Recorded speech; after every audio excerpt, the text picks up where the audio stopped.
கிறிஸ்துவுக்குள் அன்பானவர்களே, நம்முடைய பிதாவாகிய தேவனாலும் நம் கர்த்தராகிய இயேசு கிறிஸ்துவினாலும் அன்பின் வாழ்த்துக்கள். இப்போ நம்ம பார்க்க இருக்கும் தலைப்பு, சிலுவை இரகசியத்தின் உட்பொருள் என்ன? ஏன் இந்த தலைப்பு? சிலுவை இரகசியத்தில் மனித வர்க்கத்தினுடைய மிகப்பெரிய ஒரு மீட்பை கடவுள் வச்சிருக்காரு. அதை நாம் முழுமையாக இன்றைய கடைசி காலகட்டத்தில் தெரிஞ்சு வச்சுக்கிறது, ரொம்ப அதிகமாக புரிஞ்சு வச்சுக்கிறது அவசியங்க.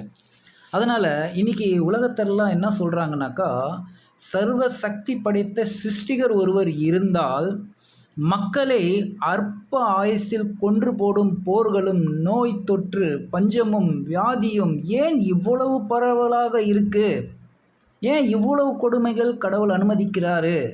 சிருஷ்டிகர் ஒருவர் உண்டென்றால் நம்முடைய எதிர்காலத்தை பற்றி ஏதேனும் சொல்லியிருக்கிறாரா அப்படின்ற கேள்விக்கு உரிய பதிலை தான் இப்போ நம்ம பார்க்க போகிறோம்.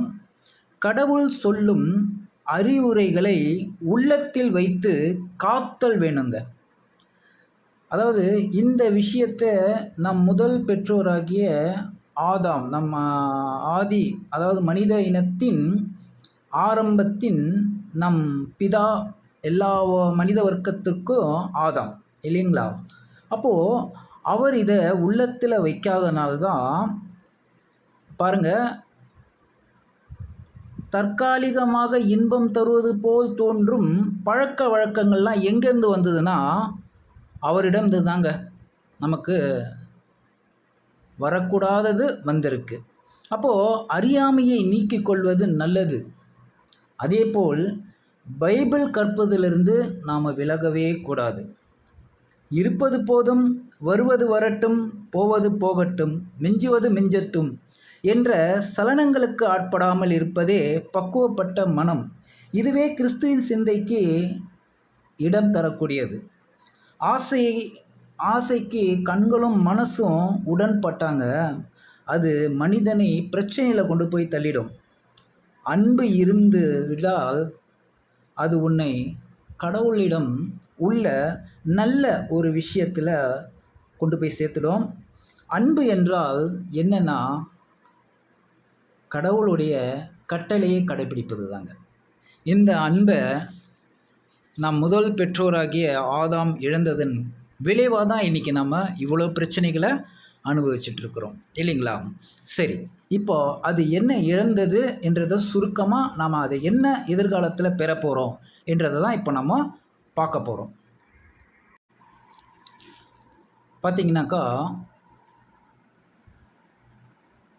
கடவுளுடைய படைப்பில் மனிதனுடைய சிருஷ்டிப்பு என்னன்றதை பற்றி ஒரு அருமையான வசனத்தில் சொல்கிறாரு. ஆதியாகமம் 1:26 பின்பு தேவன் நமது சாயலாகவும் நமது ரூபத்தின்படியும் மனுஷனை உண்டாக்குவோமாக. அப்போது இந்த வார்த்தையில் பார்த்தீங்கன்னாக்கா, நமது என்ற வார்த்தை நீங்கள் கேள்விப்பட்டிருக்கலாம். ஸோ கூட யார் இருக்கிறது? அப்போ கடவுள் மனிதனை படித்தாருனாக்கா நமது, நான் படிக்கிறேன்னு தானே சொல்லணும். அப்போது கிறிஸ்துவை படைச்சி அவர் மூலமா எல்லாவற்றையும் படைத்தார். இந்த வசனம் மனிதனுடைய படைப்பை பற்றி எவ்வளோ அற்புதமாக விவரிக்கப்பட்டிருக்குங்க. ஆனால் அநேகர் மனிதன் குரங்கிலிருந்து வந்தவன் என்று இன்றைக்கும் நம்பிக்கொண்டு இருக்காங்க. அப்போ பார்த்திங்கன்னா டிஎன்ஏ கண்டுபிடிப்பு வந்துடுச்சு. ஸோ அதோடைய ஆய்வுகள்லாம் நடத்தப்பட்டது.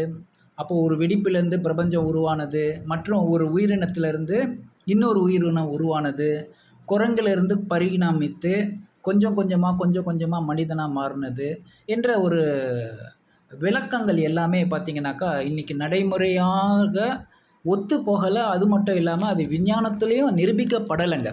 டார்வினுடைய கொள்கைகளை இன்றைக்கி படித்தவங்களே அதை கடைப்பிடிக்கிறதுனுடைய என்ன காரணன்றதில். ஆனால் கடவுளை பற்றின எல்லா பிரபஞ்சத்தினுடைய வல்லமைகளும் ஆற்றல்களையும் அவங்க புரிஞ்சு வச்சுருந்தாலும் அது அவங்களால ஏற்க முடியாதபடி, அதாவது இந்த பிரபஞ்சத்தின் தேவன் அவர்களுடைய கண்களை குருடாக்கினான்றத வசனத்தில் நம்ம பார்க்குறோம் இல்லைங்களா? அப்போது ஆதாம் தேவனுடைய சாயலில் படைக்கப்பட்டவர் என்பதை எத்தனை உறுதியாக நாம் சொல்ல வேண்டும் பாருங்கள். அப்போது நம்ம எதிலிருந்து வந்தோம் அப்படின்ற விஷயங்களே இன்றைக்கி உலகத்தாருக்கு மத்தியில் குழப்பம் இருக்கலாம். ஆனால் நமக்குள்ளே இருக்கக்கூடாதுன்றது தான் இப்போ நாம் கவனித்தோம் இல்லைங்களா?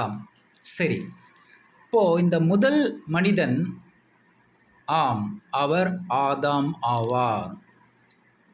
அப்போது அவருக்குள்ளே இருந்து தாங்க, இப்போது கடவுளுக்குள்ளே இருந்து இயேசு கிறிஸ்து எப்படி வெளிப்பட்டு இந்த பிரபஞ்சத்தை எல்லாம் படைக்கிறதுக்கும் நம்மளை மனிதர்களை நமது செயலாக அப்படின்னு சொன்னாரோ, அதே பாயிண்டில் தான் ஆதாமையும் படித்து ஆதாமுடைய விலா எலும்பில் எடுத்து இந்த பெண்ணை உருவாக்குனதா அப்படின்ட்டு நம்ம பார்க்குறோம். அப்போது ஆதாமுக்குள்ளிருந்தே உருவாக்கப்பட்டால் அப்படி என்றால் எப்படி? நீங்கள் பைபிள் வசனத்தை இப்போ வாசிக்கிறதுக்கு நேரம் இல்லை. ஸோ பாருங்கள், அவருக்கு ஆதாமுக்கு ஆழ்ந்த நித்திரையை வரவழைச்சி, அந்த நித்திரையில், அதாவது இப்போ நம்ம ஒரு ஆப்ரேஷன் பண்ணுறோன்னாக்கா மயக்க மருந்து கொடுத்து தானே ஆப்ரேஷன் பண்ணுறோம். அப்போவே அந்த ட்ரீட்மெண்ட் கடவுள் ஸ்டார்ட் பண்ணிட்டார் பாருங்கள். ஒரு நித்திரையை வரவழைச்சி அதாவது ஆதாமுடைய விலா எலும்பில் இருந்து ஒரு விலா எலும்பை எடுத்து ஒரு ஸ்திரீயை உருவாக்குனதாக அந்த வசனம் சொல்லப்படும். விஞ்ஞானபூர்வமாக என்ன உண்மை இது எப்படி சாத்தியமாகும் அப்படின்னு பார்த்தீங்கன்னா, இன்றைக்கி என் மனிதனுக்கு 206 எலும்புகளில் பார்த்தீங்கன்னாக்கா விலா எலும்பு மட்டும் அது உடைஞ்சாலோ அல்லது துண்டித்து அதை தனியாக எடுத்துட்டாலும் ஒரே ஒரு எலும்பு தானாக வளர்ந்து ஒட்டிக்கக்கூடிய தன்மை விலா எலும்புக்கு உண்டுன்னு இன்றைக்கி டாக்டர்கள் எல்லாரும் ஒத்துக்கிறாங்க. ஆனால் மற்ற எலும்புகளுக்கெல்லாம் அதுக்குரிய இணைப்பு, அதாவது அதனுடைய கரெக்டாக அந்த பொசிஷனில் இணைஞ்சால் தான் அது இதுவாக. ஆனால் இது அப்படி கிடையாது. இது தன்னைத்தானே வளர்த்திக்கக்கூடிய ஒரு இடத்துல பார்த்து சிருஷ்டிகர் படைத்த அந்த இடத்துல வளரணும் அப்படின்றதுக்காகவே அவர் அதை படைத்து அவருடைய நோக்கத்தை சரியான விதத்தை அவர் ஒவ்வொன்றையும் கரெக்டாக செஞ்சிட்டு வர்றார். அதுதான் ஆதாம் எழுந்து சந்தோஷமாக பார்க்குறாரு. அப்போ மனுக்குலம் அனைவரும் ஒரே இடத்தினாலே உருவாக்கப்பட்டு ஒரே தந்தையை உடையவர்களாய் இருக்கிறோம் என்பதை நம்ம மறந்துடக்கூடாது. அப்போஸ்தலர் 17:26 மனுஷ ஜாதியான சகல ஜனங்களையும் அவர் ஒரே இனத்தினாலே தோன்ற பண்ணி பூமியின் மீதெங்கும் குடியிருக்க செய்து முன் தீர்மானிக்கப்பட்ட காலங்களையும் அவர்கள் குடியிருப்பின் எல்லைகளையும் குறித்திருக்கிறார். பாருங்கள், இன்றைக்கி இந்த படத்தில் பார்க்குற மாதிரி நம்மளால் புரிஞ்சிக்க முடியும். எத்தனை நாட்டுகள் சேர்ந்த சீனர்கள் மற்றும் ஐரோப்பியர்கள் மற்றும் ஆப்பிரிக்கர்கள், இப்படி பார்த்திங்கனாக்கா எல்லாமே ஒரே தந்தையாகிய நம் ஆதாமிலிருந்து தான் உருவாக்கப்பட்டோம். அப்போது அதுக்குரிய எல்லைகளை, குறிக்கப்பட்ட கடவுளுக்குரிய எல்லைகளில் இன்றைக்கி மக்கள் பெருகி வாழ்ந்துக்கிட்டு இருக்காங்க. அப்போது கடவுளுடைய திட்டத்தில் சரியாக சொல்லப்பட்ட பைபிளில் இருக்கிற மாதிரி இன்றைக்கி உலகத்தில் நம்ம பார்க்குறோம் இல்லைங்களா?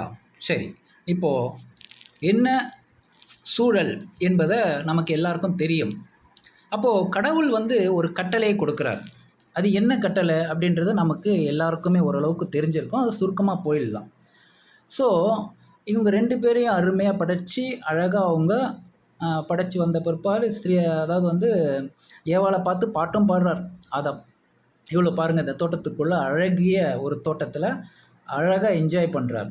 ஸோ மனிதனுடைய விலா எலும்பில் படைக்கப்பட்டபடிதான் இவன் மனிதனிலிருந்து எடுக்கப்பட்டதால் இவன் மனுஷி என்ற பேரும் அவர் தான் வைக்கிறார். அப்போவே அவர் காதல் பாட்டெல்லாம் பாடியிருக்கார்.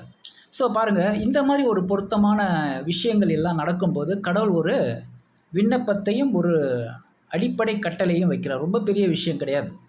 ஆனாலும் நன்மை தீமை அறியத்தக்க விருட்சத்தின் கனியை புசிக்க வேண்டாம், அதை நீ புசிக்கும் நாளிலே சாகவே சாவாய் என்று கட்டளையிட்டார். பாருங்கள், இன்றைக்கி கடவுள் நம்மளுக்கு உயிர் கொடுத்துருக்காரு. அவருடைய திட்டத்தில் எல்லாமே அற்புதமாக செஞ்சுருக்கார்.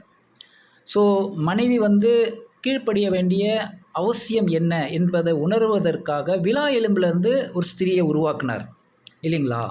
அப்போது இப்போ நீயா நானா என்ற பிரச்சனை வரக்கூடாது அப்படின்றதுக்காக இந்த திட்டங்களையெல்லாம் ரொம்ப அருமையாக செஞ்சுருக்காரு. அப்போது கணவன் மனைவி மீது அன்பாக நடத்தணும், மனைவி அவங்களுக்கு ஆழ்ந்த மரியாதை கொடுக்கணும். இந்த உள்ளான நோக்கம் இந்த எல்லாமே அவருடைய படைப்பில் தெளிவாக தெரியுது. அப்போது இப்படி சந்தோஷமாக வாழ்ந்து இவ்வளோ கனிகள் இவ்வளோ விஷயங்களை செஞ்சு அதை ஒரே ஒரு விஷயத்தில் தான் கீழ்ப்படிய சொன்னார். அது அவங்களுக்கு கஷ்டமானதும் கிடையாது. ஆனால் நடந்தது என்னன்றது நமக்கு தெரியும். ஆனால் இதிலேருந்து இதை நடந்ததை பற்றி பேசுகிறதுல இதுலேருந்து எப்படி நமக்கு ஒரு மீட்பு அப்படின்றத பற்றி தான் இப்போ நம்ம ஒரு பொதுவான விஷயத்தை ரோமர் 5:12 சொல்கிறாரு. இப்படியாக ஒரே மனுஷனாலே பாவமும் பாவத்தினாலே மரணமும் உலகத்திலே பிரவேசித்தது போல எல்லா மனுஷரும் பாவம் செய்தபடியால் மரணம் எல்லோருக்கும் வந்தது என இதுவும் ஆயிற்று. அப்போ பாருங்கள், தெளிவாக இருக்கு இல்லைங்களா? அப்போது நாம் இதிலேருந்து என்ன புரிஞ்சிக்கணும் அப்படின்றதுக்காக தான் இதெல்லாம் நமக்கு படித்த பரிட்சமான வசனங்கள் தான். இருந்தாலும் ஒரு தடவை படிச்சிடலாம். ஆதியாகமம் 3:4-6 அப்பொழுது சர்ப்பம் ஸ்திரீயை நோக்கி, நீங்கள் சாகவே சாவதில்லை, நீங்கள் இதை புசிக்கும் நாளிலே உங்கள் கண்கள் திறக்கப்படும் என்னும், நீங்கள் நன்மை தீமை அறிந்து தேவர்களைப் போல் இருப்பீர்கள் என்னும் தேவன் அறிவார் என்றது. அப்பொழுது ஸ்திரீயானவள் அந்த விருட்சம் புசிப்புக்கு நல்லதும் பார்வைக்கு இன்பமும் புத்தியை தெளிவிக்கிறதும் இச்சிக்கப்படத்தக்க விருட்சமாய் இருந்தது என்றும் கண்டு அதன் கனியை பறித்து புசித்து தன் புருஷனுக்கும் கொடுத்தால் அவனும் புசித்தான். இந்த வசனத்தை நல்லா கவனிச்சுக்குங்க. அப்போ பார்த்தீங்கன்னாக்கா கடைசி வார்த்தை அப்போ கொடுத்தது யார்? ஏவாள் தான். ஆனால் இந்த வசனத்தை மைண்டில் வச்சுக்கோங்க. வாங்கினது ஆதாம் இல்லைங்களா? சரி, இப்போது நல்லா கவனிங்க இதை. இப்போது சர்ப்பம் மூலமாக வந்த வஞ்சனையான இந்த பொய் என்ன பொய்? அது பாருங்கள், முதல்ல சொல்லப்பட்ட ஒரு பொய்ங்க அதுதான். அது பாருங்கள், தேவனாகிய கர்த்தர் உண்டாக்கின சகல காட்டு ஜீவன்களை பார்க்கிலும் சர்ப்பமானது தந்திரமுள்ளதாயிருந்தது. அது ஸ்திரீயை நோக்கி, நீங்கள் தோட்டத்தில் உள்ள சகல விருட்சங்களின் கனியும் புசிக்க வேண்டாம் என்று தேவன் சொன்னது உண்டோ என்றது. சரி, இதெல்லாம் பரிட்சமான வசனம் தானே, இதில் என்ன இருக்குது? அப்போது இந்த முதல் பொய்யை பார்த்திங்கன்னா போன வசனத்தில் நம்ம பார்த்தோம் இல்லைங்களா? அப்போது 4-6 இதை நீங்கள் புசிக்கும் நாளே சாகவே சாவதில்லை. அப்போ யார் இந்த சர்ப்பம்? இந்த சர்ப்பத்தை பேச வச்சது யார்? கண்ணுக்கு தெரியாத ஒரு தூதர். அப்போது அவங்க அந்த தூதர் பூமியை மனிதர்களை பாதுகாக்கிறதுக்காக கடவுள் அனுப்பி வச்ச ஒரு விடிவெள்ளி தான். கிறிஸ்து ஒரு மிகப்பெரிய விடிவெள்ளி, நிரந்தரமான விடிவெள்ளி. இவரும் பூமிக்குரிய ஒரு விடிவெள்ளியாக இருந்தார். ஆனால் விடிவெள்ளியாக இருக்கிறதுக்கு பதிலாக என்ன செஞ்சார் என்றதை பற்றின விஷயங்கள்லாம் இதை சம்பந்தமாக சாத்தான் என்னும் ஒரு வீடியோ இருக்குது, அதில் நீங்கள் போய் பாருங்கள். சரி, இப்போ நம்ம விஷயத்துக்கு வரலாம். இப்போ மனித குலத்தினுடைய மீட்புக்காக தான் இதை நம்ம பார்த்துக்கிட்டு வரோம் இல்லைங்களா? இது எப்படி அப்படின்றத பற்றி. அப்போது இதுவே அவன் சொன்ன இந்த பொய்யினால், முதல் பொய்யினால் இன்றைக்கி எல்லா மனிதர்களும் இந்த சாபத்துக்கு ஆளாதனால தான் இயேசு கிறிஸ்து யோவான் 8:44 சாத்தான் பொய்க்கு பிதாவும் இந்த பிரபஞ்சத்தின் தேவனிடத்தில் என்னிடத்தில் ஒன்றுமில்லை, அவன் என்னை ஏமாற்ற முடியாது என்று அவரால் சொல்ல முடிஞ்சது இல்லைங்களா? சரி, அப்போது இதுவே பூமியின் மேல் எழுந்த முதல் கேள்வி, அதுவும் சர்ப்பத்தினால் கேட்கப்பட்டது. அதனாலே கேள்விக்கு உரியும், அதாவது கேள்விக்குறி என்பது சர்ப்பத்தை போன்று உள்ளது இல்லைங்களா? அதனால் நம்ம இதை கவனத்தில் கொள்ளணும். அப்போது ஆதியாகமம் 3:6 என்ன சொல்லப்பட்டிருக்கு? அப்பொழுது ஸ்திரீயானவள் அந்த விருட்சம் புசிப்புக்கு நல்லதும் பார்வைக்கு இன்பமும் புத்தியை தெளிவிக்கிறதும் இச்சிக்கப்படத்தக்க விருட்சமாய் இருக்கிறது என்று கண்டு அதன் கனியை பறித்து புசித்து தன் புருஷனுக்கும் கொடுத்தால் அவனும் புசித்தான். நாம் வாசிக்கும்போது, இந்த வசனத்தை வாசிக்கும்போது புசித்தான் என்று வாசிக்கிறோம். ஆனால் ஏவாளை போல் ஆதாம் வஞ்சிக்கப்படவில்லை என்பதை நாம் அறிந்து கொள்ள வேண்டும். இதற்கு ஒரு வசனத்தை நம்ம வாசிக்கலாம். கீழே இருக்கிற வசனத்தை நம்ம வாசிக்கலாம். 1 தீமோத்தேயு 2:14 மேலும் ஆதாம் வஞ்சிக்கப்படவில்லை, ஸ்ரீயானவளே வஞ்சிக்கப்பட்டு மீறுதலுக்கு உட்பட்டாள். அப்போ பார்த்தீங்களா, அப்போது அந்த பழத்தை சாப்பிடக்கூடாது, தொடக்கூடாது, அதை பறித்து உண்ணக்கூடாதுன்றது ஆதாமுக்கு நல்லா தெளிவாக இருக்குது. துணிகரமாக பறித்து சாப்பிட்டதும் இல்லாமல் கணவனுக்கு கொடுக்கறதும், இதை பழத்தை சாப்பிட்டாக்கா என்ன ஆகும் என்பது ஆதாமுக்கு தெரியுமா தெரியாதா என்பதை நம்ம கவனத்தில் கொள்ளலாம். இதை குறித்து இன்னும் கொஞ்சம் சிந்திக்கலாம். பாருங்க, அவன் எடுக்கப்பட்ட மண்ணை, அதாவது ஆதாம் ஏவாள் மேல் வைத்த ஆழமான அன்பின் நிமித்தமாக தான் அன்புக்குரிய மனைவியாக அவளை பிரிந்து இனி வாழ இயலாது என்று அறிந்து அந்த கனியை புசித்தார். கவனிச்சிங்களா? இப்போ எப்பேற்பட்ட ஒரு அவல நிலை இல்லைங்களா? அப்போது தற்காலிகமான இன்பம் தருவது போல், அப்போது ஒரு தற்காலிகமான இன்பம் தரக்கூடிய நிலைக்கு அவங்க தள்ளப்பட்டுட்டாங்க. அதாவது அவங்களுடைய ஆயுசு மரணத்துக்குள்ளே போயிடுச்சு. ஆனால் அவங்க கொஞ்ச நாள் வாழ்ந்ததுனால அவளை விட்டு பிரிந்து வாழ்கிறதோட அவளோட கொஞ்ச நாள் வாழ்ந்து செத்துடலாம் அப்படின்ற ஒரு முடிவுக்கு ஆதாம் வராரு.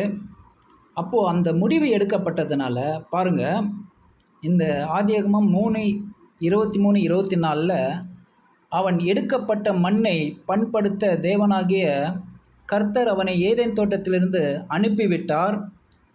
அவர் மனுஷனை துரைத்துவிட்டு ஜீவ விருட்சத்துக்கு போகும் வழியை காவல் செய்ய ஏதேன் தோட்டத்திலிருந்து கிழக்கே கேருபீன்களையும் வீசிக்கொண்டிருக்கிற சுடரொளி பட்டாயத்தை வைத்தார். சங்கீதம் 51:5 இதோ நான் துர்குணத்தில் உருவானேன், என் தாய் என்னை பாவத்தில் கர்ப்பந்தரித்தார். அப்போது இன்றைக்கி நிறைய பேர் பார்த்திங்கன்னா பாவி என்றதை ஏற்கிறதில்ல. அப்போது இதன் மூலயமா அவங்க கீழ்ப்படியாமையினால் அவங்களும் மரணத்துக்கு உட்பட்டு பிற்பாடு அவங்களுக்கு குழந்தை பிறந்ததுனால பிறக்கும் அந்த டீனும் சாகும் நிலைக்கு நோய்வாய்ப்படக்கூடிய ஒரு பாவத்திற்கு உட்படக்கூடிய நிலையில் இருந்ததுனால தான் இங்கே சங்கீதக்காரனாகிய தாவீது நான் ஃபஸ்ட்டு பாருங்கள், பாவத்துக்கு அஸ்திவாரமாகிய துர்குணத்தில் உருவானேன். பார்த்தீங்களா, மகா கேடுள்ளது இந்த மனசு. என் தாய் என்னை பாவத்தில் கர்ப்பந்தரித்தாள். எப்பேற்பட்ட ஒரு சூழல் பாருங்கள் மனிதனத்துக்கு. இன்றைக்கு கூட ஒரு காதல் ஜோடிகளாக இருக்கிற ஒரு தம்பதிகள் பிரிவை தாங்க முடியாமல் தற்கொலை செஞ்சுக்கிறாங்க. அதுவும் ஆதாம் கிட்ட இருந்து வந்த அதே மாதிரி தாங்க ஆதாம் கூட செஞ்சுட்டு இருக்காரு. அதாவது கொஞ்சம் கொஞ்சமாக சாகும் நிலைமைக்கு தள்ளக்கூடிய நிலைக்கு அவர் சென்று விட்டார். அப்போது ஆதாம் ஏவாளுக்காக தன்னுடைய ஜீவனை முழு மனதோடு கொடுத்தார். அதாவது அவர் தன் மனைவிக்காக தற்கொலை செய்து கொண்டார். அணுவணுவாக சாவறத அவர் ஏற்றுக்கின்றார். அப்போது ஆதாம் பார்த்திங்கனாக்கா மனைவியோட வாழ்கிறது தான் யோசித்தாரே தவிர பின்னாடி வரக்கூடிய தன்னுடைய சந்ததிகளை பற்றி அவர் யோசிக்கவே இல்லை.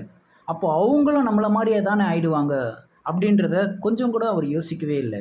அதனால தான் இன்றைக்கி ஆதாமினால் ஏற்பட்ட இந்த விளைவுகள் அவருடைய தீர்மானத்தினால். ஆனால் ஏவாள் தான் தவறு செய்திருந்தாலும் அந்த தவறுலேருந்து இவர் விலகி சந்ததிகளை பற்றி யோசிச்சுருந்தாக்கா இன்றைக்கி இத்தனை பேர் கஷ்டப்பட வேண்டிய அவசியம் இல்லை. அப்போது ஒரு குடும்பத்தில் கூட இந்த தீர்மானத்தில் குடும்பமே பாதிக்கப்படுது அப்படின்றத நம்ம இன்றைக்கி கண்கூடாக பார்க்குறோம் இல்லையா? ஏவாளை சிருஷ்டிப்பதற்கு முன்பாக இருந்த தனிமையையும் அவருடன் ஒன்றாக இருந்த நாட்களையும் ஒப்பிட்டு பார்த்து தனிமையாக இருப்பதற்கு பதிலாக கீழ்ப்படியாமல் மரிக்க தீர்மானித்தது ஏவாளை பின்பற்றினார். பாருங்க, பின்பு என்ன நடந்தது?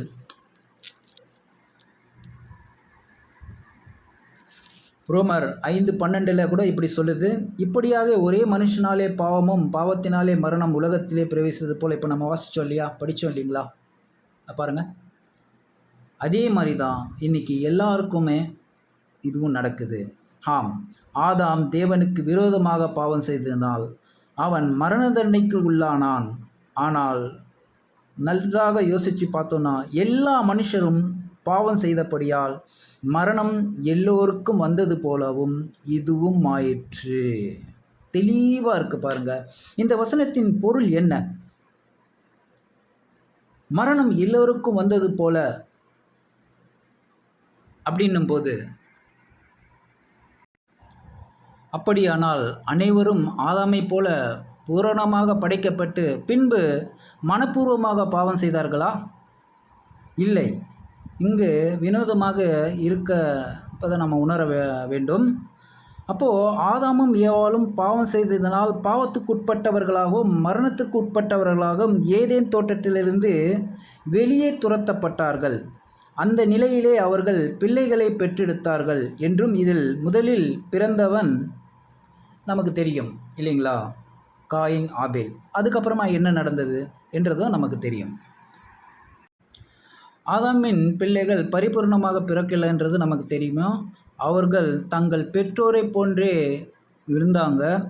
இந்த பாவத்தையும் மரணத்தையும் அவர்களுடைய பெற்றோரிலிருந்து சுத்திகரிச்சிட்டாங்க.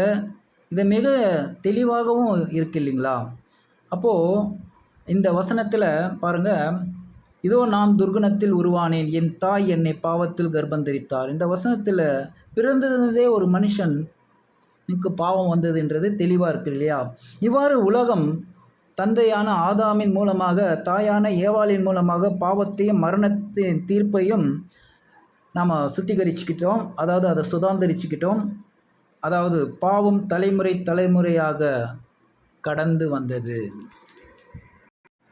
அதாவது பாவம் தலைமுறையாக சுதந்திரிச்சுக்கிட்டது. இதை குறித்து இயேசு கிறிஸ்து ஒரு முறை சொல்லும்போது லூக்கா 9:60 அதற்கு இயேசு, மரித்தோர் தங்கள் மரித்தோரை அடக்கம் பண்ணட்டும், நீ போய் தேவனுடைய ராஜ்யத்தை குறித்து பிரசங்கி என்றார்.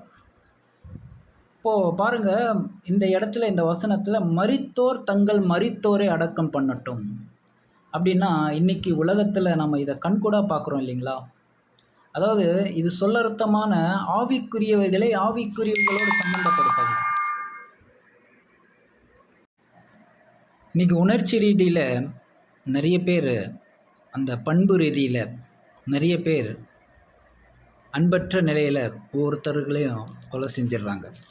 ஸோ அதனால தான் இன்றைக்கி எங்கே பார்த்தாலும் ஒரே பிரச்சனையாக இருக்குது. அப்போது அது மட்டும் இல்லாமல் ஒருத்தர் ஒரு கருத்து தெரிவிக்கிறார். இஸ்லாமியத்தை சேர்ந்த ஒருவர், அதாவது பாருங்கள், அவர் எழுதினார், பைபிள் தவறுகள் என்ற ஒரு புஸ்தகத்தில் இவ்வசனத்தை இவ்விதமாக மேற்கோள் காட்டியிருக்கிறாரு. அதில் அவர் மரித்த ஒருவர் எப்படி மரித்த மற்றோரை அடக்கம் பண்ண முடியும் என்று கேட்குறாரு.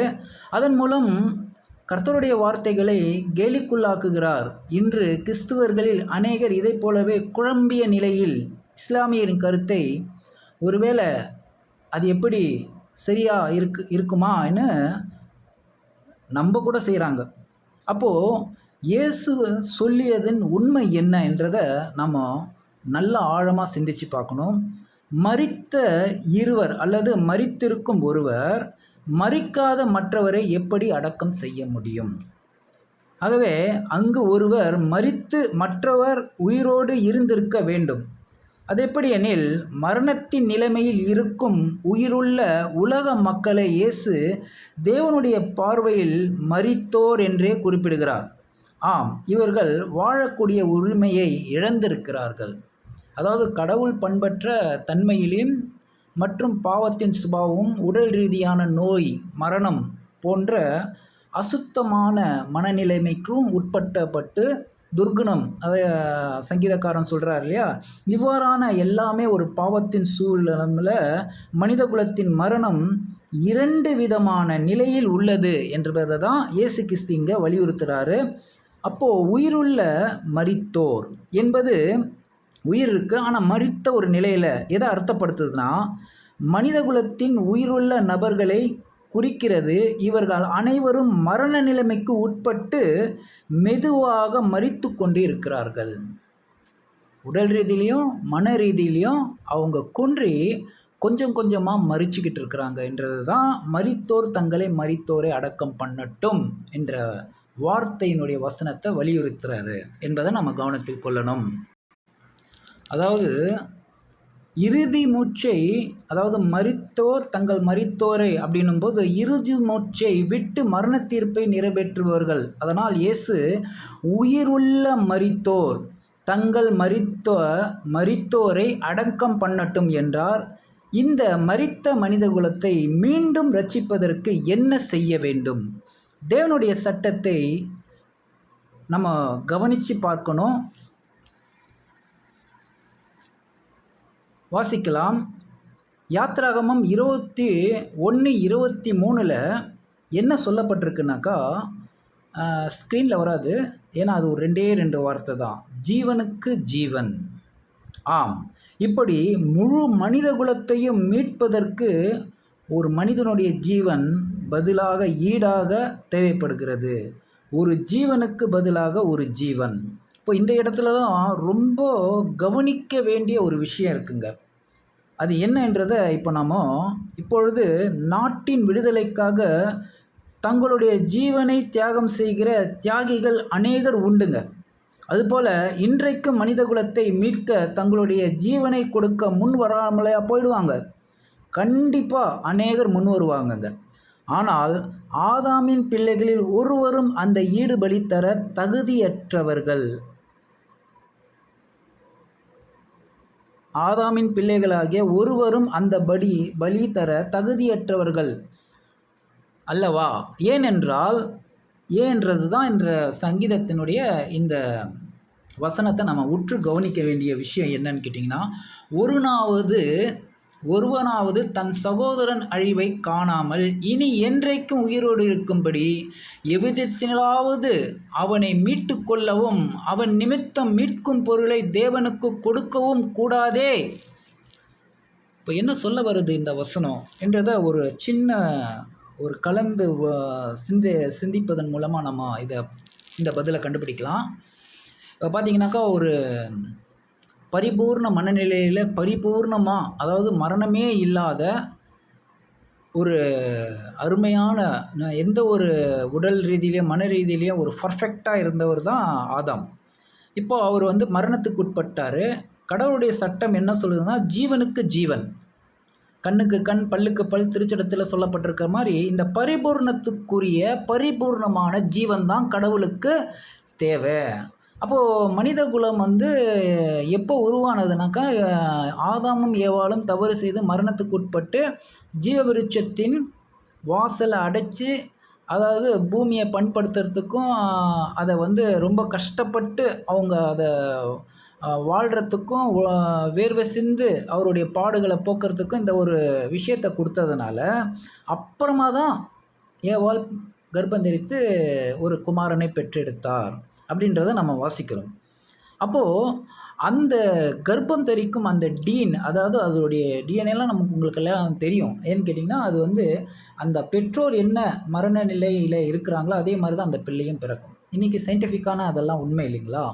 சரி, கடவுளுடைய திட்டம் என்னன்னு கேட்டிங்கனாக்கா, இன்னும் சுருக்கமாக சொல்லணுன்னாக்கா, கடவுளுடைய திட்டம் பாருங்கள், ஒரு பர்ஃபெக்ட் மனிதனுக்கு ஒரு உயிரை கொடுத்து உயிர் திருப்பி அவர் அப்போவே அதை வேலையை முடிச்சிருக்கலாம். ஆனால் மனித குலம் முழுக்க மறுபடியும் தவறு செய்யாமல் இருக்க, இந்த தவறின் மூலமாக நல்ல ஒரு தெய்வீக பாடத்தை கற்றுக்கொள்ளணுன்றதுக்காக சில நாட்களை அனுமதித்தார். ஆனால் அவருடைய திட்டத்தில் பாருங்கள், ஆதாம் ஏவாள் சந்ததியிலிருந்தே ஒரு பரிபூர்ண ஒரு ஜீவன் வரணும். அந்த ஜீவன் மனித வர்க்கத்துக்காக மீட்கும் பொருளாக தரணும். அந்த மரணமில்லாத அந்த மீட்கும் பொருளுக்கு அதாவது அந்த பரிபூர்ண ஜீவன் கொடுக்கப்பட்டதுன்னா இன்றைக்கி எல்லா மக்களுமே மரணமில்லாத வாழ்க்கையை வாழ முடியும் அப்படின்றது தான் கடவுளுடைய திட்டம். அப்போது இது எப்படி ஆதாம் ஏவாள் இந்த பாவ சந்ததி, அந்த சந்ததிக்குள்ளே எப்படி ஒரு பரிபூர்ணமான ஒரு ஜீன் வரும், ஒரு குழந்தை பிறக்கும்? வாய்ப்பே இல்லை இல்லையா? அதுதான் இங்கே சொல்கிறாங்க, வாய்ப்பே இல்லை. இந்த வசனம் அதுதான் சொல்லுது, கூடாதே. அப்படி இருக்கும்போது இதை கடவுள் தான் செய்ய போகிறாரு. ஆனால் என்ன செய்ய போகிறாருன்னா, ஆணும் பெண்ணும் உறவு கொண்டு பிறக்காமல் ஒரு குழந்தை இயேசு கிறிஸ்துவோடைய அந்த வாழ்க்கையினுடைய அந்த சுவிசேஷ விஷயங்களை நீங்கள் வாசிக்கும்போது அவருடைய பிறப்பை வந்து ஏன் பதிவு செய்யப்பட்டிருக்கு அவ்வளோ முக்கியமாக அப்படின்னாக்கா, அதாவது திருமணத்துக்கு முன்னமே அதுக்குரிய வீடியோ கூட சமீபத்தில் போட்டிருக்கேன். அதை பார்க்காதவங்க பாருங்கள். ஏன்னா அது வந்து மரியாள் கர்ப்பம் தரித்தது மற்றும் இது போன்ற விஷயங்கள்லாம் சுருக்கமாக போட்டிருக்கேன். அப்போ பார்த்தீங்கன்னாக்கா கடவுள் அனுமதி பெறுறாரு, தேவதூதர் சொல்கிறாரு, அவங்களும் என்ன சொல்கிறாங்க, நான் அடிமை பெண் தாராளமாக செய்யட்டும் சொல்கிறாங்க. அப்போ அந்த திட்டத்தில் கடவுளே அந்த ஏற்பாடை பரலோகத்தில் அவர் எப்படி இருந்தார் இயேசு கிறிஸ்துன்றதை நம்ம பார்க்க போகிறோம். அப்போது அதை ஒரு கருவாக மாற்றி என்ன பண்ணுறாரு, மரியாளின் கருப்பைக்கு வச்சிடுறாரு. அப்போ நம்ம இதை வந்து படிக்கும்போது என்ன நினைப்போம்னாக்கா, இது எப்படி சாத்தியம்? இன்றைக்கி உலகத்தில் நம்ம கண்கூடாக பார்க்குறோம் இல்லைங்களா? இன்றைக்கி பார்த்திங்கன்னா ரோபோக்களுக்குள்ளே ப்ரெக்னன்சியாக உருவாக்கி குழந்தைய கொடுத்துட்றதா இப்போ நம்ம பார்க்குறோம். அது எந்த அளவுக்கு எனக்கு தெரியல. ஆனால் இருந்தாலும் அதாவது ஆணினுடைய சீனை முட்டையும் பெண்ணினுடைய அதாவது ஆணினுடைய விந்தனையும் பெண்ணுடைய சீனை முட்டையும் ஒரு பெட்டியிலேருந்தே ஒரு குழந்தைங்கள்லாம் ஒரு 50 வருஷத்துக்கு முன்னாடியெல்லாம் பண்ணியிருக்காங்க. இப்போ வந்து ரொம்ப சுலபன்றாங்க. ஸோ இப்போ மனிதனாலே இது கூடும். நான் பாயிண்ட் என்னன்னு கேட்டிங்கன்னா, மனிதனாலே இது கூடுனா அப்போ கடவுளால் எல்லாமே முடியுமே. அவரால் முடியாதது எதுவுமே இல்லையே. மனிதனை படைத்ததே அவர் தானே, ஆணும் பெண்ணும் படைத்ததே அவர் தானே, அவருக்கு தெரியாதா? ஸோ பாருங்கள், சாத்தானுக்கு தெரியாது. ஆனால் சாத்தான் கடவுளுடைய திட்டத்தில் பார்த்தீங்கன்னாக்கா கடவுள் எதிர்பார்க்குற, அதாவது அவன் வலியுறுத்துகிற அந்த பரிபூர்ணத்துக்கு பரிபூர்ண பலி எப்படி அது அபூர்ணத்திலேருந்து பிறக்கணும் அவன் யோசிப்பான். அதனால தான் அந்த வித்தை அழிக்கிறதுக்கு அவன் ட்ரை பண்ணிக்கிட்டே இருந்தான் இல்லைங்களா? ஸோ அதெல்லாம் நிறைய விஷயம் இருக்குது. ஆனால் அதுக்கும் மீறி கடவுள் காப்பாற்றி அந்த மனித குலத்தின் மீட்பை நமக்கு கொடுத்துருக்கிறாரு. அதுதான் இந்த சிலுவையினுடைய ரகசியத்தின் உட்பொருளை நம்ம நல்லா புரிஞ்சுக்கணுன்றதுக்காக தான் இந்த பாடத்தை நாம் கவனத்தில் கொள்ளணும் என்றதை என் அன்பான சகோதர சகோதரிகளே, இதை தயவாக கொஞ்சம் பொறுமையாக இதை நிதானித்து புரிஞ்சுக்கோங்க. அவனை மீட்டு கொள்ளவும் அவன் நிமித்தம் மீட்கும் பொருளை தேவனுக்கு கொடுக்கவும் கூடாதே. ஆம், இதை கவனிச்சிங்கனாக்கா மீட்கும் பொருளை தேவனுக்கு கொடுக்கவும் கூடாதே அப்படின்னும்போது இதற்கான காரணம் என்ன? இதை கவனித்து இதற்கான காரணம் என்ன? ஆதாமின் பிள்ளைகளில் ஒருவரும் ஆதாம் பாவம் செய்வதற்கு முன் இருந்த பரிபூர்ண நிலைமைக்கு சமமானவர்களாக இல்லை. இப்படி ஆதாமின் பிள்ளைகள் ஒருவரும் இந்த மனித குலத்தை மீட்க ரட்சிக்க முடியாமல் போனது. எனவே தான் ஆதாமையும் முழு மனித குலத்தையும் ரட்சிக்க ஒரு பரிபூர்ண மனிதன் தேவைப்படுகிறார். ஆகையால் யார் மனித குலத்தை மரணத்தின் சாபத்திலிருந்து மீட்கக்கூடிய ரட்சிப்பின் விலையை கொடுத்து உதவ முடியும். பாருங்க, ஆம், தேவன் ஒருவர் மட்டுமே இதை செய்ய முடியும். இதை குறித்து அவர் சொன்ன வார்த்தைகளை நாம் இப்போது கவனிக்கலாம். ஓசையா 13:14 அவர்களை நான் பாதாளத்தின் வல்லமைக்கு நீங்களாக்கி மீட்பேன், அவர்களை மரணத்துக்கு நீங்களாக்கி விடுவிப்பேன். மரணமே உன் வாதை எங்கே? பாதாளமே உன் சங்காரம் எங்கே? மனமாறுதல் என் கண்களுக்கு மறைவானதாய் இருக்கும். பாருங்க, எவ்வளோ அருமையாக விஷயங்களை சொல்லியிருக்கிறாரு. சரி, இப்போது மேலும் இதை குறித்து இன்னும் நம்ம தெளிவாக வாசிக்கும்போது இன்னொரு விஷயத்தையும் நம்ம தியானிக்கலாம். இது வந்து விவிலியத்திலிருந்து எடுக்கப்பட்டதுங்க. ஏன்னா அதில் கொஞ்சம் வார்த்தை கொஞ்சம் தெளிவாக இருக்கும். பாருங்கள், யோபு 33:23-24 மனிதர் சார்பாக இருந்து அவர்களுக்கு நேர்மையானதை கற்பிக்கும் ஒரு அதாவது 1000 ஒருவராகிய வானதூதர் அவர்கள் மீது இறங்கி குழியில் விழாமல் இவர்களை காப்பாற்றும், எனில் இவர்களுக்கான மீட்டு தொகை என்னிடம் உள்ளது. பாருங்க, இப்போ ஒரு ப்ரே பண்ணுறாரு யோபு. அப்போது யாராவது ஒரு தேவதூதர்கள் மூலயமா மனிதர்களை மீட்கணும், காப்பாற்றணும் அப்படின்ற ஒரு கோரிக்கையை வைக்கிறாரு. இப்போ அவருடைய விண்ணப்பத்திலே இறங்கி குழியில் விழாமல், அதாவது அவங்க மீது குழியில், அதாவது மரணப்படுக்கையில் விழாமல் மரணத்திலிருந்து அவர்களை காப்பாற்றும், ஏனெனில் இவர்களுக்கான மீட்டுத் தொகை என்னிடம் உள்ளது. இப்போ வேண்டினவருடைய வாயிலே ஒரு தீர்க்க தரிசனமாக இதை சொல்லப்பட்டிருக்கு இல்லைங்களா? ஸோ ஆம், தேவன் இதை எப்படி செய்ய போகிறார் என்றால், ஒரு மீட்பரை பரலோகத்திலிருந்து அனுப்பி இந்த மனித குலத்தை விடுவிக்கப் போகிறார்.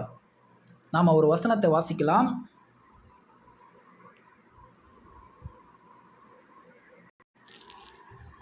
யோவான் 3:16 தேவன் தம்முடைய ஒரே பேரான குமாரனை விசுவாசிக்கிறவன் எவனோ அவன் கெட்டு போகாமல் நித்திய ஜீவனை அடையும்படிக்கு அவரை தந்தருளி இவ்வளவாய் உலகத்தில் அன்பு கூர்ந்தார். இந்த வசனத்தை நம்ம நிறைய தடவை படிச்சிருப்பாங்க. ஆனால் உண்மையிலேயுமே அதனுடைய உயிர் உள்ள விஷயங்கள் ஏராளம் உண்டுங்க. பார்த்தீங்கன்னாக்கா, நம் பிதாவாகிய தேவன் தன்னுடைய ஒரே பேரான குமாரன் இந்த மனித குலத்திற்கு மீட்பதற்காக விலையாக கிரயமாக கொடுத்தார். என்ன ஆச்சரியம்! மிகவும் பிரபலமான பரிட்சயமான இவ்வசனத்தின் மனித குலத்தின் மீது தேவன் கொண்டிருந்த பெரிதான அன்பு எவ்வளவு வெளிப்பட்டிருக்கு பாருங்கள்.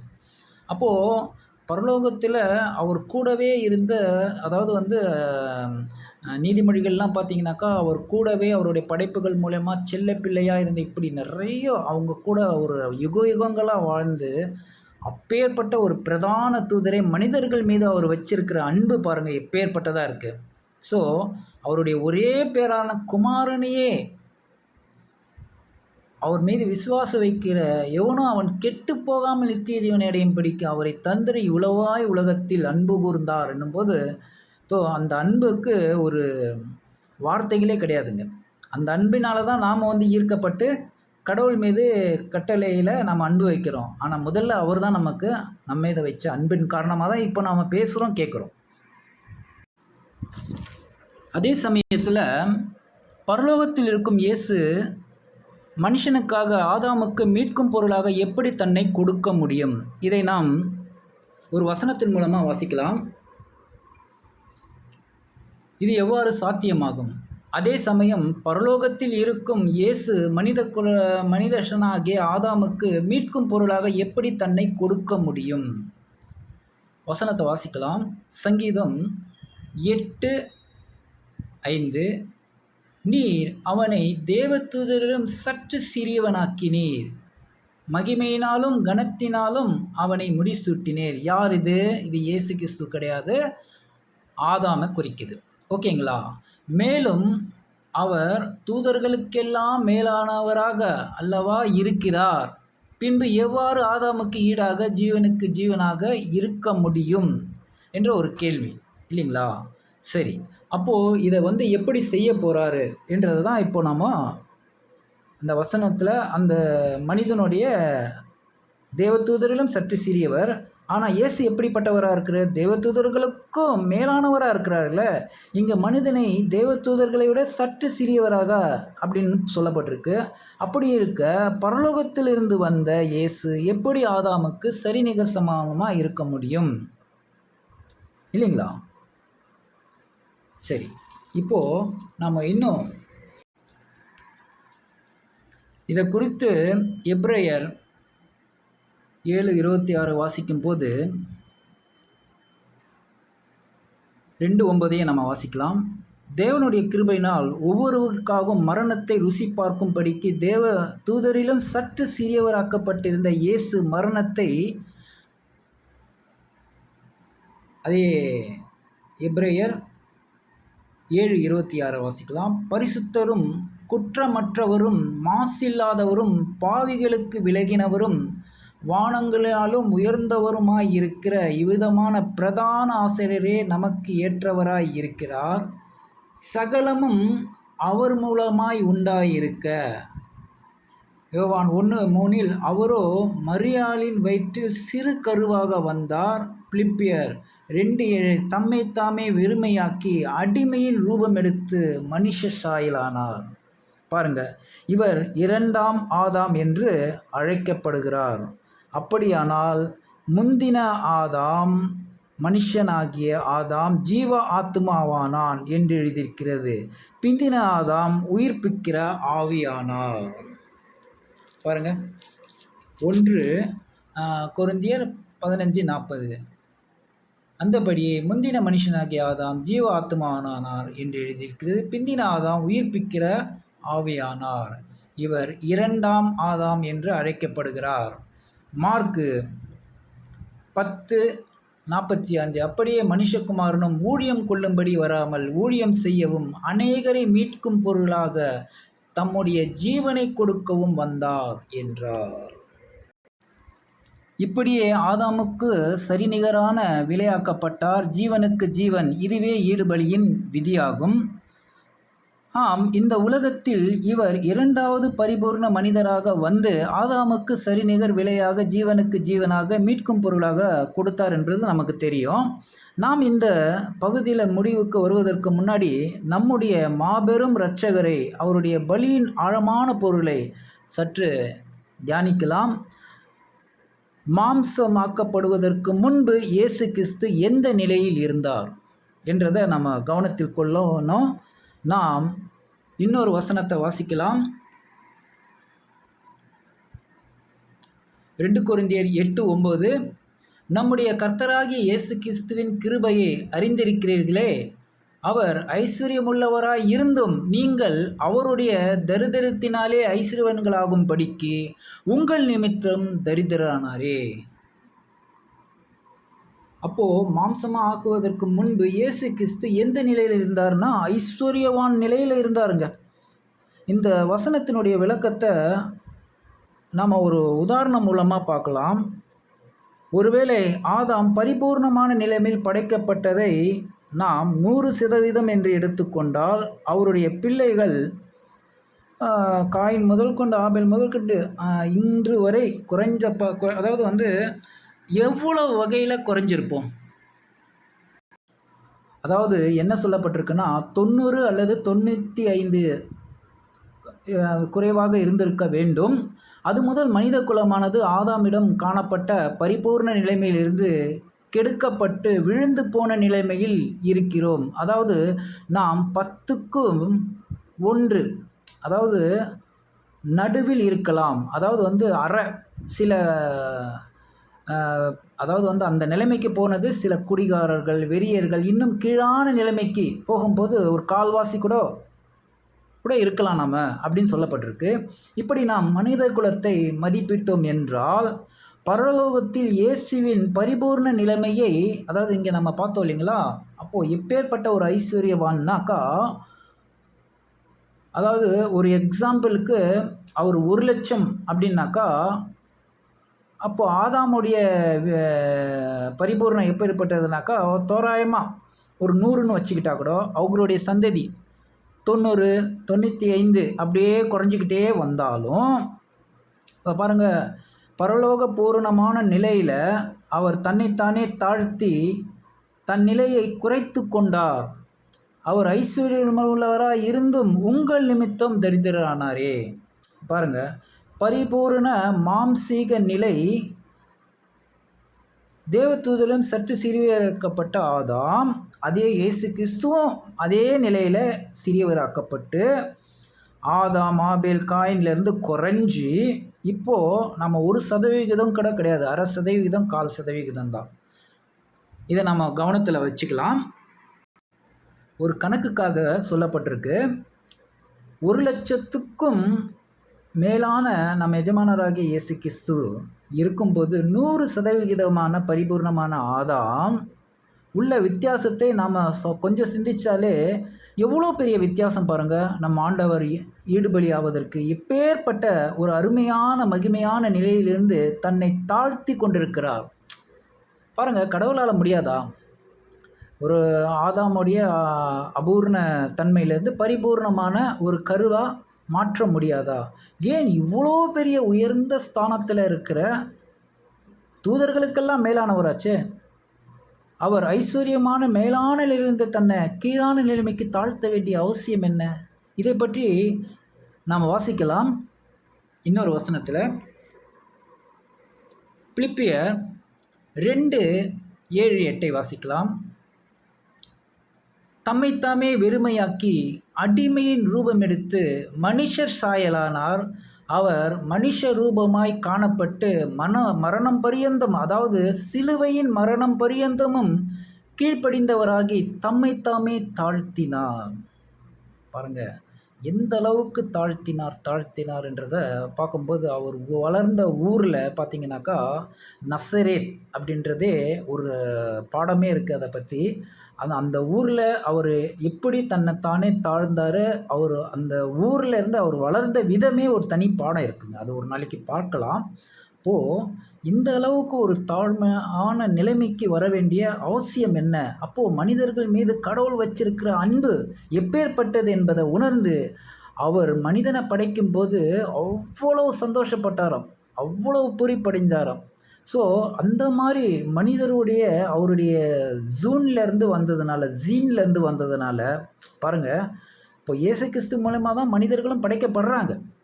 ஸோ அந்த ஒரு ஒரு தாய் தகப்பன் போன்ற அவருடைய அன்பு இயேசு கிறிஸ்துவும் நம்ம மேலே காமிச்சிருக்காரு.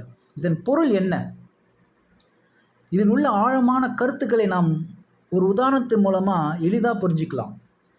நான் வாழ்கிற இப்பூமியில் ஏராளமான உயிரினங்கள் வாழ்ந்து கொண்டு இருக்கிறது.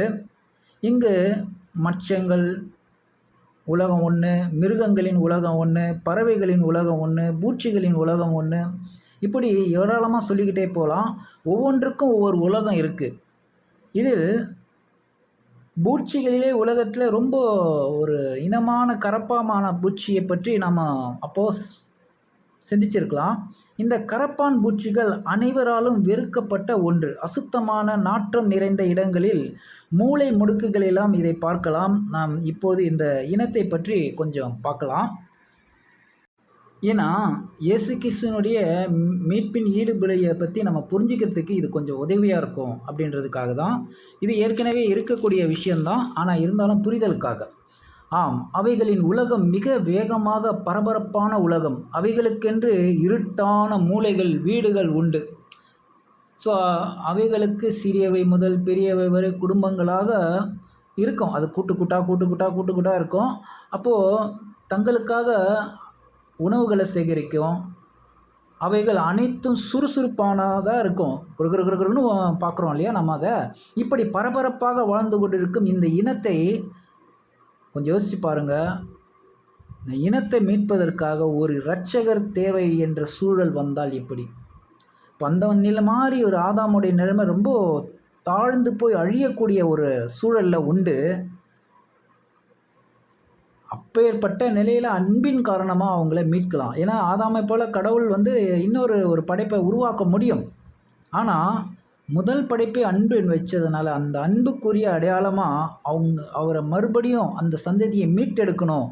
அவங்க கரப்பான் நிலைமைக்கு மாறிட்டா கூட நம்முடைய மனித இனத்திலிருந்து அந்த கரப்பான் பூச்சிகளை விடுவிப்பதற்கு ஒரு மனுஷன் தன்னை ஒப்பு கொடுப்பாரா? இப்போ இது போல் ஒரு தாழ்ந்த நிலையில் இருக்கிற ஒரு கரப்பாம்பூச்சி ஒரு வேறு அந்த பிரச்சனையிலேருந்து அந்த கஷ்டத்துலேருந்து அவங்க விடுவிச்சு வேறு ஒரு மனிதனாக வரணும் அப்படின்னா நாம் போய் கரப்பாம்பூச்சி மாதிரி வாழணும்னா நம்ம ஒத்துப்போமா? அதான் இங்கே கேட்குறோம். யாராலையும் அதை ஒத்துக்க முடியாது இல்லையா? அவர் கரப்பான் பூச்சியாகவே மாறி அநேக வருடங்கள் அவைகளோடு இருந்து ஒரு பயங்கரமான மரணத்தில் மரிக்க சம்மதிப்பாரா? அதுவும் கரப்பாம்பூச்சியாகவே மாறி, அதாவது அந்த அசிங்கமான இடத்துல வாழ்ந்து மரிக்கணும் ஒரு கரப்பாம்பூச்சிக்காக சம்மதிப்பாரா? அதற்கு யாருமே யோசிக்க கூட மாட்டாங்க.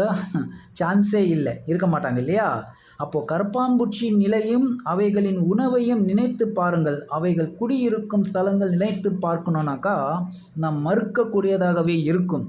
இதே போல் பரலோகத்தில் வாழ்ந்த இப்போ இது போல தான் ஒரு சூழலை நம்ம புரிஞ்சுக்கணுன்றதுக்காக இந்த உதாரணம்.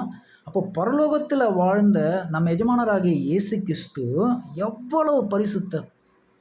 அவர் குணாதிசயங்களை அப்பேற்பட்டவர். 3.5 வருஷம்தான் அவருடைய பலி முதல் கொண்டு, அவர் பிரசங்கித்தது முதல் கொண்டும், வாழ்ந்தது முதல் கொண்டும். ஸோ 30 வருடமாக அவர் வளர்க்கப்பட்டார். சில குணாதிசயங்கள் தான் நம்ம கேள்விப்படுறோம். அந்த 3.5 வருஷத்தில் அவர் வாழ்ந்த விதம் எப்பேற்பட்டது! இன்னி வரைக்கும் நம்ம அவரை பின்பற்ற கூடியதாக இருக்குது. ஆனால் அவருடைய குணாதிசயங்களை இன்றைய வரைக்கும் நம்மளால் சரியாக பின்பற்ற முடியும் சொல்லவே முடியாது. ஏன்னா அவரை மாதிரி வாழ்ந்ததும் இல்லை, அவரை மாதிரி இருக்கவும் முடியாது.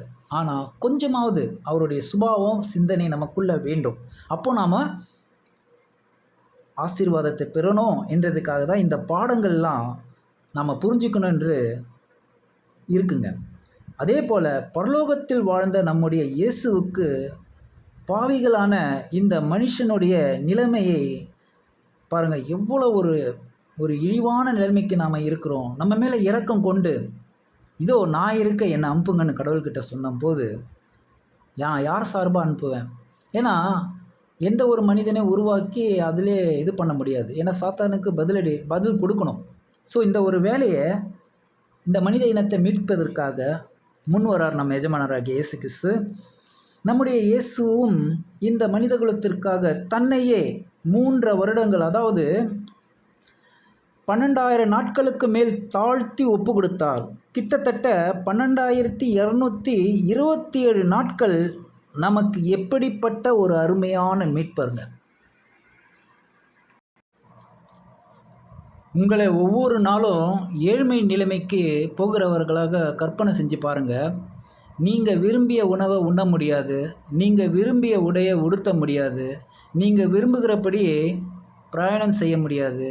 மேலும் படிப்படியாக ஒரு அருவருப்பான இடத்தில் வாழ வேண்டிய அவசியம் வந்தால் சற்று யோசித்து பாருங்கள். ஆனால் நம்முடைய ஆண்டவர் நமக்காக இந்த உலகத்தில் சகலத்தையும் சகித்து கொண்டு வாழ்ந்தாருங்க. தேவன் உலகத்தில் உள்ள சகல மக்களுக்காகவும் அவரை இப்படியாக தாழ்த்தி ஈடுபலியாக மீட்கும் பொருளாக கொடுத்தார். மேலும் மனித குலத்திற்கான இந்த முழு ரட்சிப்பையும் பற்றி தெய்வீக ஏற்பாட்டை குறித்து நாம் வாசிக்கலாம். ஒரு வசனத்தை இதோ 1 கொரிந்தியர் 15:21-23. மனுஷனால் மரணம் உண்டானபடியால் மனுஷனால் மரித்தோரின் உயிர்த்தெழுதலும் உண்டாயிற்று. ஆதாமுக்குள் எல்லாரும் மரிக்கிறது போல கிறிஸ்துவுக்குள் எல்லோரும் உயிர்ப்பிக்கப்படுவார்கள். அவனவன் தன் வரிசையிலே உயிர்ப்பிக்கப்படுவான். முதற்பலனானவர் கிறிஸ்து, பின்பு அவர் வருகையிலே அவருடையவர்கள் உயிர்ப்பிக்கப்படுவார்கள். புரியுதுங்களா இந்த வசனம்? ஆம், ஒரே மனுஷன் மூலமாக பாவம் வந்தது போல ஒரே மனுஷன் மூலம் நமக்கு மீட்பும் வந்தது. அப்போ ஆதாம் மூலயமா நம்ம இன்றைக்கி எப்படி பாவத்தை மரணத்தையும் நாம் இன்றைக்கி அனுபவிக்கிறோமோ அதே மாதிரி பார்த்திங்கனாக்கா இயேசு கிறிஸ்துவனுடைய இந்த மீட்பு உயிர்ப்பிப்பதன் மூலமாக நாம் பரலோகத்திற்கும் பூமிக்குரிய வாழ்க்கைக்கும் உயர்த்தப்படுவோம் என்பது தான் இதனுடைய பொருளுங்க. மேற்சொல்லப்பட்ட வசனம் எல்லோரும் என்பது யாரை குறிக்கும்? ஆம், இவர்கள் ஆதாமின் பிள்ளையாகிய முழு மனித குலத்தார் ஆவார்கள். இன்று இவர்களை இந்த இஸ்லாமியர், புத்த மதத்தை சேர்ந்தவர்கள், ஜெயினர், கிறிஸ்துவர் என பல மதங்களை சார்ந்தவர்களாக அழைக்கப்படுகிறார்கள். ஆம், இதுவே மாபெரும் நற்செய்தியும். இதோ எல்லா ஜனத்துக்கும் மிகுந்த சந்தோஷத்தை உண்டாக்கும் நற்செய்தியை உங்களுக்கு அறிவிக்கிறேன் என கேப்ரியல் தூதர்கள்லாம் சொன்னபோது இதன் பொருள் அதுதாங்க.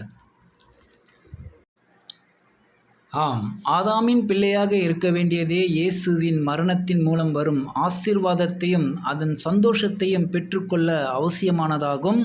இதன் மூலம் இயேசுவின் சிலுவை மரணமானது ஆதாமுக்குள் என மனிதகுலத்திற்கு என்று நாம் பார்க்கிறோம்.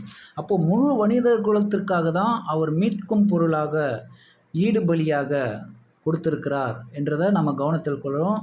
இப்பொழுது முதல் நம்ம சிந்தித்த வசனங்களை எல்லாம், வாசித்த வசனங்களை எல்லாம் கவனத்தில் கொண்டு வந்து ஒரு வசனத்தில் நம்ம வாசிக்கலாம்.